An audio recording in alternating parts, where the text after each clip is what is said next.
Good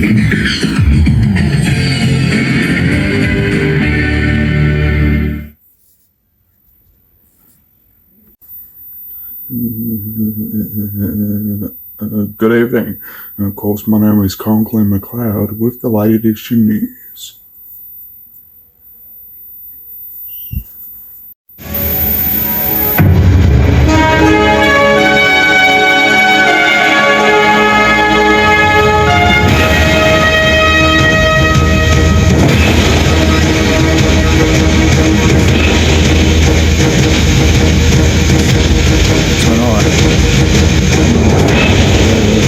Coal-fired power stations will remain open at Erwin until at least 2025. Thousands of locals take up, including the Cabo Centre Office, Nelson Bay, after the state government's lack of support for mental health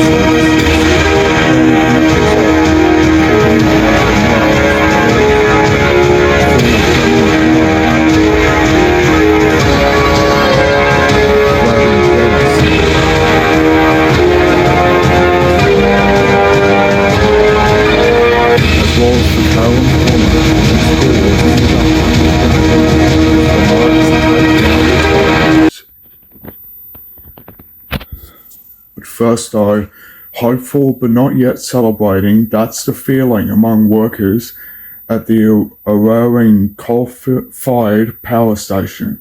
Following reports, it could remain open beyond 2025, with delays in constructing replacement energy sources. The state government could be forced to renegotiate with Eraring's owner, Origin Energy. Scott King isn't cracking open Friday night beers just yet, but the union delegate says a reported extension to Eraring's lifespan to keep the lights on is good news for workers and the local economy. It's something that we'd all hope for. It's potentially a ray of light, but the story that we read in the newspaper this morning, there's no official announcement from the Premier or the Energy Minister. The coal-fired power station, which accounts for 25% of the state's power requirements, was due to close in August 2025, impacting 190 full-time employees and another 250 contractors. But so far, an extension is industry chatter and media speculation. Well, the Premier has said that we don't want to keep Eraring open for a day longer than we have to, but we also want to ensure that we have a reliable energy supply for families and businesses across New South Wales. There's now a sense of being left in limbo again. With Origin's help, workers are already planning life post-Eraring. The difficult part for guys here is some people are spending 30 or 40 hours a week retraining at the moment for jobs in 2 years' time. If we do extend past that point, there's a level of currency that sits with training where it'll all fall off the back end and then we'll be back to square one. Scott King says he's not surprised renewables aren't ready due to the infrastructure required. I think for a lot of people in our industry, we always looked at it and said they'll be pushing the proverbial uphill to try and get all of these renewable projects in place. The member for Lake Macquarie says it appears unlikely we're going to fully transition before the previously forecasted closure date of Eraring. If we don't have confidence that we can keep the lights on, then the closure should be delayed. The majority of the people that work here love working here and they'll stay till the end. We certainly don't want to turn the lights off on the state, but at the same time, we don't want to be left in the dark. Jane Goldsmith, NBN News. Still on a bit of a local, and of course the Cabo Centre in Nelson Bay is crying out for sustainable funding after the state government slashed support for its mental health services. Doctors say its critical operations continue as the community rallies behind the centre, as Tony Abughetti reports.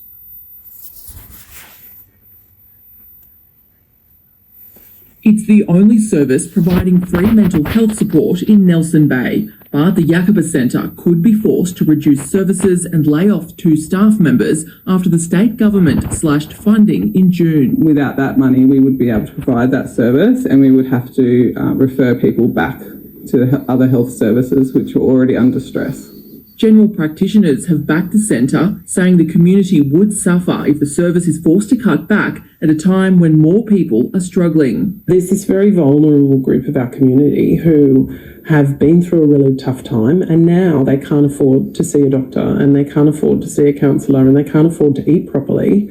And they really need access to this essential service. This week, the centre went public with its plight after a month of communication with the state government couldn't resolve the funding issue. Then today came this last-minute announcement. The $50,000 is immediate funding to make sure their doors can stay open until we can work out a more permanent funding solution for the future. However, the funding will only keep the centre open for 3 months. Yeah, the insecurity around funding obviously has an effect on our community. So to pull back from the additional services that it's been able to provide is going to be detrimental to the community. Community members are expected to rally at the centre tomorrow afternoon as they work towards a permanent funding solution. Tony Ambrogetti, NBN News. Of course, a not-for-profit Coast Shelter has expanded its support with a second community centre now open in Wyong. The organisation is offering essential services amid rising demand for help in the Central Coast North. Cutting the ribbon with the aim of slashing statistics, Coast Shelter's new Wyong hub is officially open. Coast Shelter's vision is to end homelessness and domestic violence on the Central Coast. Okay, and it's a big vision. Okay, we don't say we want to impact. We don't say we want to reduce. We say we want to end it. Located in the heart of Wyong, the organisation will provide hot meals 5 days a week, as well as clinical services. We're going to have drug and alcohol workers 2 days a week. We're going to have a mental health worker here 1 day a week as well. And we're going to have an Aboriginal liaison officer 2 days a week. With 40 people currently sleeping on the streets in the Wyong area and a further 250 couch surfing or sleeping in cars, there's dire need for the service. The established groups such as Oasis or Wyong Neighbourhood Centre have really found it hard to keep up with demand in terms of supporting people in real need. So having Coast Shelter here will add a new dimension of support so that those people won't fall through the gaps. Police also welcoming the development. So for us to be able to have those support services around, it gives us so many more opportunities to have a better impact with the vulnerable and the homeless that we know do live in and around the Wyong area. Josephine Shannon, NBN News. The City of Coffs Harbour will begin the process to compulsorily acquire 2 parcels of land at the jetty foreshore. It follows the Min's government's election commitment to help the council retain land in public ownership. These 2 pieces of land may not look like much, but Coffs Council want them. Last night, voting to begin the process of acquiring them from the state government following its election commitment in March to retain the area as public space. The coalition had earmarked it for tourist and residential accommodation. Not much has happened since then, and that's understandable. You've got an incoming government, you've got a busy minister. The whole motion last night was to get our Coffs on the front foot and get the attention of the minister and start getting some action happening. The land is mostly disused, occasionally providing parking on large market or event days. One half is also home to illegal campers and several homeless people throughout the year. We'd really like to see it developed as recreational space, to have a few cafes, restaurants, community facilities, playgrounds here. What we're trying to avoid is 6-storey residential down here, and there's a lot of reasons for that. The land has been valued and council says it can afford it, with cash reserves set aside from the selling of the local airport lease. Councillor Tony Judge, though, is still hoping for an alternative. I'd really like us not to have to go there. I'd like us to organise something like a land swap where the state government actually wants to build social and affordable housing. I mean, that's a win-win for the community. There's a couple of tracts of vacant land around here that are really well connected to community infrastructure and shops that would be ideal for affordable housing. The state government has been contacted for comment. Britt Ramsey, NBN News.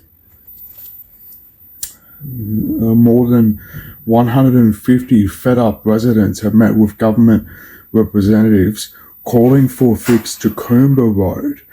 They're calling for a drastic overhaul. It's a rugged and rocky ride. And Coombe Park residents have had enough. It's at a point. There's some 49 odd blind corners on it. Due to the maintenance, or the lack of maintenance, some areas you're actually forced to converse on the other side of the road. Brian Redfern has taken action into his own hands, spray painting potholes along Coombe Road. The narrow 27-kilometre stretch is the only way in and out of a town home to 800 residents. I nearly lost the undercarriage of my car. I've got a four-wheel drive Triton and it's dangerous. This year alone, residents say they've seen 4 vehicles stuck in ditches on the side of the road trying to avoid potholes or oncoming trucks. A growing wildlife population also proving a hazard. You get deer, kangaroo, all sorts of things coming out, and yeah, the road definitely needs to be sorted.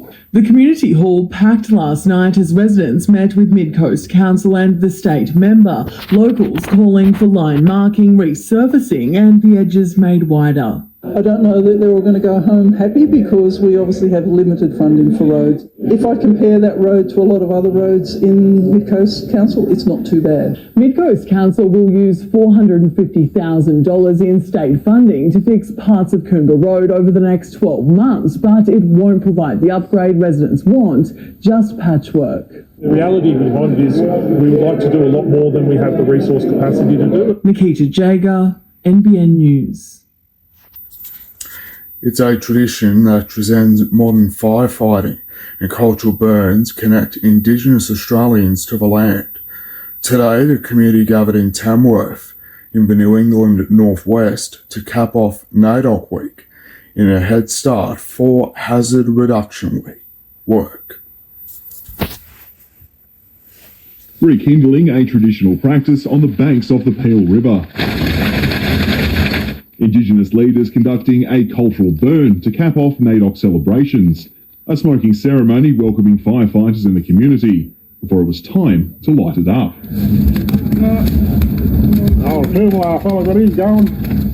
A hectare of scrub off Locks Lane set alight. The local Aboriginal Land Council working with Tamworth Regional Council and fire authorities to determine a location, with accessing parcels of land challenging. Our stories tell us that fire belongs to country and that we have a responsibility to use fire to maintain and look after not only our environment but also look after our stories. Fire and rescue putting in control lines as a precaution. Where the burn's being conducted, it's within fire district, so we have to be here just in case something goes wrong. Managing cultural burns with their own practices, removing high fuel loads from the ground with a dry summer predicted. Once a flame height gets to about 3 metres, we'll never stop it. So if we can get into it, we burn it on our terms. It's the second year in a row a cultural burn has followed NAIDOC Week in Tamworth. Prior to that, there hadn't been seen in the region for more than a century. There will be 3 more burns in the area before the end of the month, providing ample opportunities for training Indigenous rangers. More learning for us, looking after country. Yeah, so it's going to be on-the-job training for our cultural burns. Rob Douglas, NBN News. Byron Wildlife Sanctuary has drawn in children from far and wide these school holidays to educate about our native species.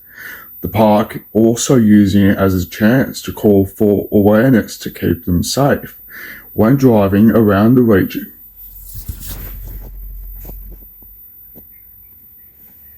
It's a haven for animal lovers of all ages. What's the best thing about today?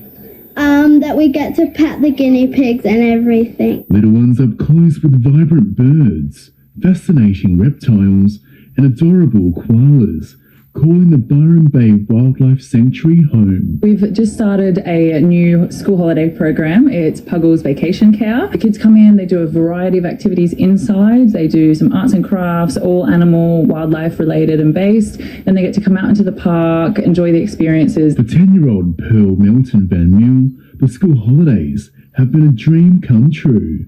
I've been visiting the animals and I just love playing with them. I loved playing with the sugar gliders. It's all pretty amazing. The sanctuary helping raise awareness of the plight of many native species which come into its hospital on site. Sadly, staff say 10 million animals are killed by vehicle strikes on Australian roads every year. There are renewed calls for driver safety beyond this weekend's close of the school holidays. An upcoming music festival adding to pleas to keep our wildlife safe. So ahead of Splendour in the Grass, there's this message. There are more motorists on the road, and this makes wildlife who use those roads as places to cross between habitat as their corridor. If you spot an injured animal, you can contact the Byron Bay Wildlife Hospital free of charge. Andrew Dew, NBN News.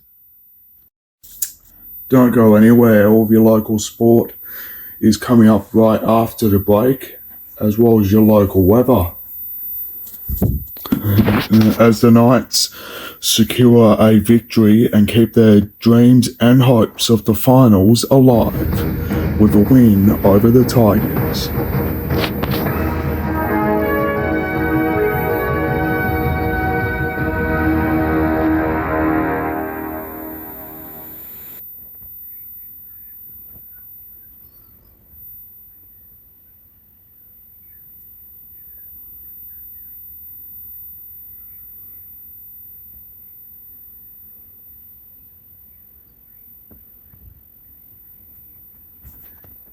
And Sunday, hurry! Delayed half yearly sale and zero interest for 50 months. Must end Sunday. Don't miss huge reductions on lounges, dining, and furniture, mattresses, ensembles, bigger furniture, homewares. And zero interest for 50 months. Last chance, delayed half yearly sale and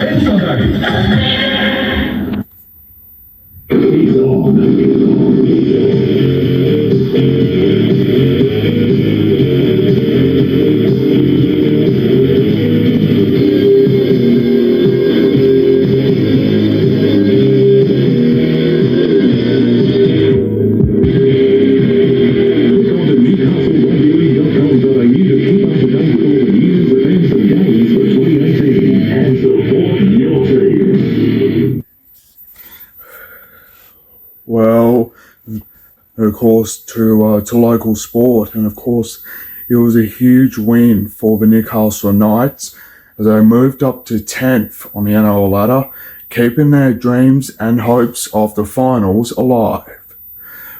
But their 34-18 win was, of course, a big one. And of course, Greg Marzut opened the scoring before Tyson Gamble quickly finished it off with a try of his own. And also, Callum Ponga managed to quickly score a try as part of his 100th game for the Knights.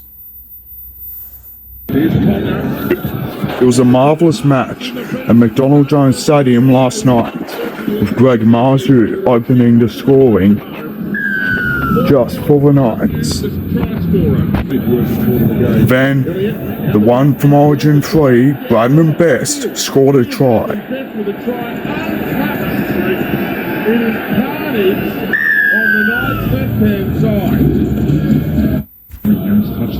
Then Dominic Young scored the Knights' third try.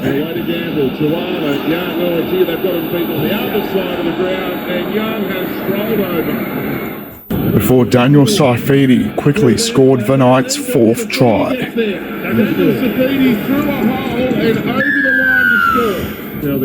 Before it was amazing for Callum Ponga as he scored a try as part of his 100th game.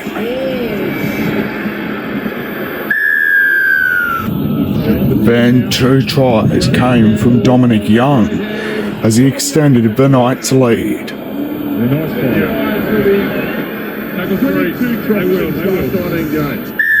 Then it was amazing for Tyson Gamble as he all but sealed the match winner with only 6 minutes left on the clock, scoring the match-winning try all on his own, as the Knights secured a 34-18 win. And of course, Bradman Best was the man of the match. Week, mate. Obviously, Origin debut, 2 tries on debut. Just tell us about the emotions of the week. Yeah, very, very surreal, unreal week. A lot of emotion. After that, it was time to perform the victory song, Inside. with Newcastle's finals hopes alive, getting ready for their clash with the Storm next weekend. Still on the Knights, and of course their New South Wales Cup side made it 4 from 4 by beating the Western Suburbs Magpies 46-10. After almost 3 months, the Australian Supersport Series returns this weekend at Queensland's Morgan Park. Third in the championship in his rookie season, NBN News caught up with Curry's Cameron Dunker before he headed north for the next round. No matter the bike or the terrain, Cameron Dunker is fast. Last weekend, back on a dirt bike, he defended his 4-stroke Australian Junior Track Championship crown. It's always pretty fun to get back out here. It's very different, but in the sense that it's still the same. So, yeah, I always have fun coming back and hopefully to do a bit more this year. This weekend, he's back on tarmac for the National Supersport Series at Morgan Park. Last month, he completed vital testing laps at the Queensland circuit. It's my first time there on a 600 and I went pretty good. I went as fast as some of the boys did last year. So I'm really happy and I can't wait to get back up there. In his rookie season, he's already scored 3 podiums, 2 of those race wins. You always got to have confidence, but I sort of am really surprising myself. For me to turn up at tracks and go just as fast is pretty cool. Third in the standings with 3 rounds to go, Dunker has one eye on the championship. I mean, that's a long-term goal, but right now I just try and take it race by race, as I say all the time. But yeah, I can't wait to get back up there and see how we go. There's a lot of riding on tomorrow night's derby between Newcastle and Maitland in the NBL 1 East men's competition. With 2 games left in the season, the Mustangs are vying for a spot in the top 2 and looking to stop their rivals from securing a finals position. A round 5 loss to their rivals still haunts the Falcons. We didn't come out ready to play and, they got on top of us early and just kind of steamrolled us. After a slow start, Newcastle are nearing full flight. We've kind of found our rotation now at the end of the season here. Like you say, we had people coming and going. It's pretty set now. Anthony Gaines is one of the newcomers this season. Averaging 14 points a game, the American import has been ruthless on the court, but admits he was a little afraid of coming to Australia. Get a little nervous. You see the kangaroos, you see all the the wildlife. But being here, I haven't had any of those problems or worries, and I've actually enjoyed my time here. The only thing the 24-year-old cares about now is the Mustangs. There's a lot of talk about what the kind of rivalry is like between the two. So coming in this game, there's a lot of, big expectations. We're excited. With 2 games left, the Falcons need a win to secure a spot in the playoffs. I think 1 game will do it for us. One win will secure a spot, so good weekend to do it. It's a different story for Maitland, sitting in 3rd on an 8-game winning streak. They're treating tomorrow's clash like an early final. This is probably our finals of the year. So, it'll be good just getting into the finals weekends and, getting used to it. Jack Howard, NBN News. Hot on the heels of Bradman Best and Jacob Saifidi starring the State of Origin, the Central Coast's Ethan Strange has had a night to severe at the under-19 level at Redcliffe. The entrance Tigers Jr. crossed in the opening minutes and had a try assist to put the Blues in front prior to half-time. His second 4.0 was a case of individual brilliance. And he scored a hat-trick in the final 5 minutes, earning man of the match honours in a 32-14 win. Joining the Aussie racing cars in 2019, Cody Garland is preparing for his biggest career challenge yet, the S5000. The Taree driver is taking to the go-kart track to prepare. First starting out at Manning Valley's kart club at the age of 9, this is where it all began for Cody Garland. And in just over a week, the 22-year-old will debut for Australia's fastest circuit race at Eastern Creek. to be in the fastest cars in Australia, it's definitely a pretty cool achievement. That's for sure. Pretty proud of it. Reaching speeds up to 300 kilometres an hour. Cars are a 5-litre V8, so it's a Ford Coyote motor. I think they only weigh 1.2 tonnes, so they get cracking pretty quick. Garland admits he may need to adjust his driving style for the V8 muscle, which makes it probably 10 times harder for the driver, so it'll be a real testament to the fitness, that's for sure. The event giving Garland a chance to fight for global recognition as it reaches the halfway mark. Great competition, like Joey Mawson, who's he's proven himself all over the world in F2, F3 categories, so it's pretty cool to be raced against those guys. The opening round will be held at Sydney Motorsport Park on July 27. Nikita Jager, NBN News. The Bears' top 4 clash with the Werris Creek Magpies carries some extra significance this weekend. The game doubling is North Tamworth's inaugural Indigenous round. A plan over a year in the making.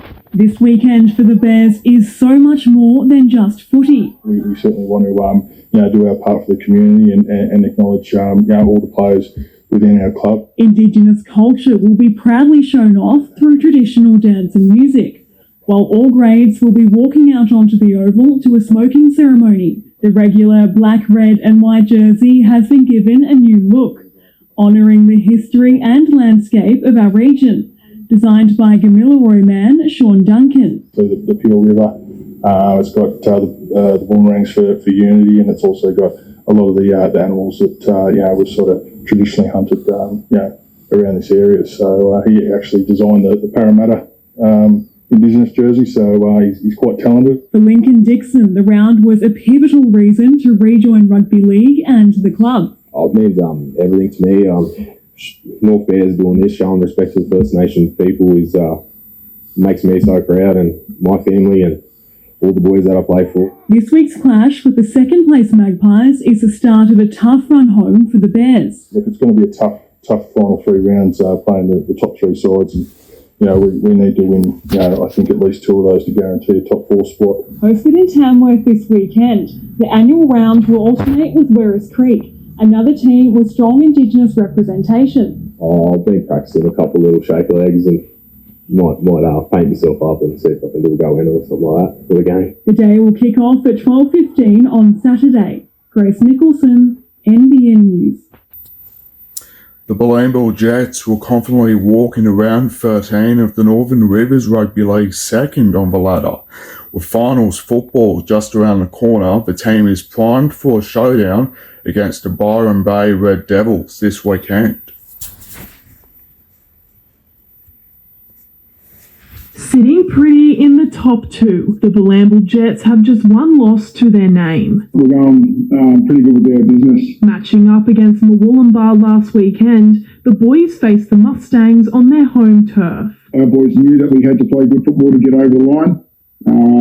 We just never underestimate no matter where they're sitting on the ladder. Off to a sluggish start, the Jets managed to pull it together to claim an impressive 30-12 win. It took us to the 50-minute mark to kick in and come over top of them towards the end. Despite facing a few unfortunate injuries this season, coach Arwen Marcus is impressed with those stepping up. Whether they're under 18s or they're reserve graders, and that's the biggest thing about our football club, that everyone just wants to play for each other. Nearing the pointy end of the NRRL competition series, Balambul are not losing sight of the short term. We understand that final football is just around the corner, but again, we're just concentrating week by week, and we'll worry about that when we get down to the business end. The team will soon take to the field this weekend against 6th on the ladder Byron Bay Red Devils. We're excited about this challenge. Byron Bay, again, they're a team on their day that they can beat anyone. They've had a few results not go their way, but they're in a tussle. The game will kick off at 2:45 on Sunday at Balambul East Sports Field. Alexandra Rees, NBN News. Anyway, now it's time for a look at the weather. It'll be alright for Newcastle as well as for Maitland, Singleton and Gosford, which will be alright. And of course, all have got 23 degrees except for Scone. which has 22. And of course, it'll be right for Newcastle, which has 23. Maitland and Singleton in the Hunter, which has 23. Gosford in the Central Coast has 23, while Scone in the Upper Hunter has 22. But meanwhile, in the Northwest Slopes and Plains, and of course it'll be right for Tamworth, Moree and Narrabri, which will be okay as well. And of course Tamworth has 21 degrees, Moree has of course 23, while Narrabri has 22. While in the New England it will be alright for Armidale as well, which has 17 degrees, Inverell 19, Glen Innes, which has 16, Guyra 14, Tenterfield 18 degrees, as well as for Walker, which has 15 degrees. And of course, now to the mid-north coast, it will be okay for Coffs Harbour, 23 degrees, Kempsey 24, Port Macquarie and Taree have 23, while Foster has 22. And finally, a look at the Northern Rivers. Byron Bay has 21, Lismore has got 23 degrees, Grafton has 25 degrees, while both Ballina and Tweed Heads have both got 23 degrees. So that's going to wrap it up after the break with the classic score as the Newcastle women's dream comes true.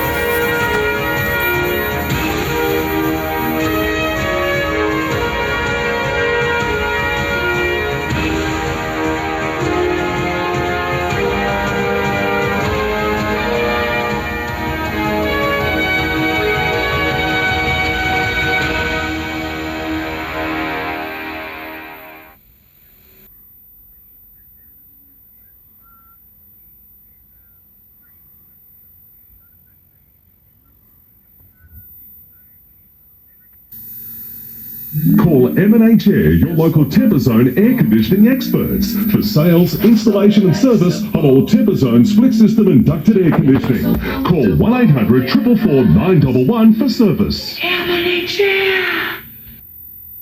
Wake up in the morning, gotta get...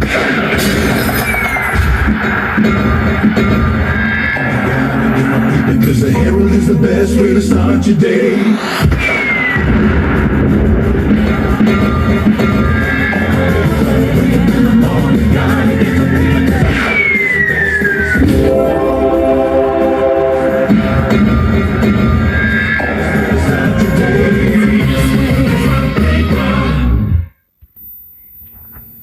Call M&H Air, your local Temperzone air conditioning experts, for sales, installation and service on all Temperzone split system and ducted air conditioning. Call 1-800-444-911 for service. M&H Air.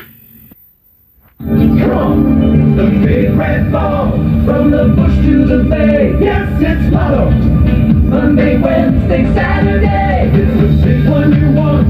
It's the game for you. Cause it's the big red ball that makes dreams come true. Dreams come true. Dreams come true. The big red ball. The big red ball. It's the big red ball that makes dreams come true.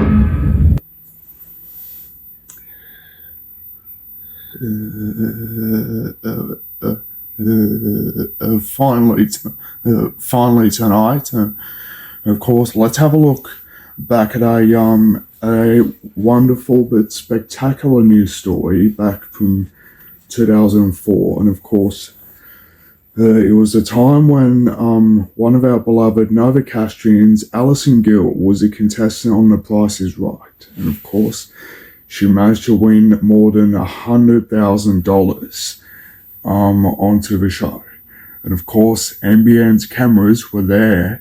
And also, we managed to send Jane Goldsmith over to her property to see one of the best exciting moments.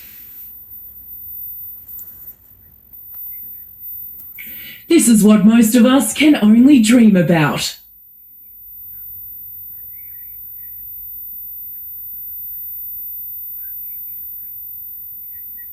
Winning the largest ever showcase on The Price is Right, including a new sports car, a Harley Davidson and a Canadian holiday, all up more than $113,000 worth. Well, one lucky lady from Newcastle is now living that dream. Last night's winner, Alison Gill. Yeah, I won an Alfa Romeo Spider. It's red, it's leather, it's got the electric roof, it's very nice car. It is manual, so I'm going to have to retrain in the manual department. Alison, a hairdresser by trade and mother of two, says being a shopaholic helped her get the price right. And anyone that knows me knows I love shopping. But in saying that, I don't shop for tool sets and I don't shop for blinds. And there was some things there that I had never bought. Alison is also a self-confessed game show addict, and last night was her 4th appearance on television. But she says, as a big fan of the show, being on The Price is Right was the ultimate. And so to be able to go down and go on the one that I've been watching for so many years, like many people have, it was just the pinnacle to go on that particular one. And if you hear some noise coming from Alison's place over the next few days, don't be alarmed. Our game show champ and her elated husband Chris will be replaying that record-breaking win. Jane Goldsmith, NBN News.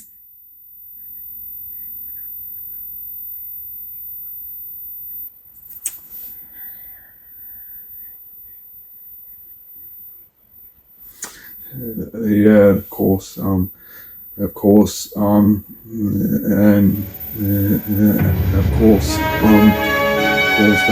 Alison's win brings back memory.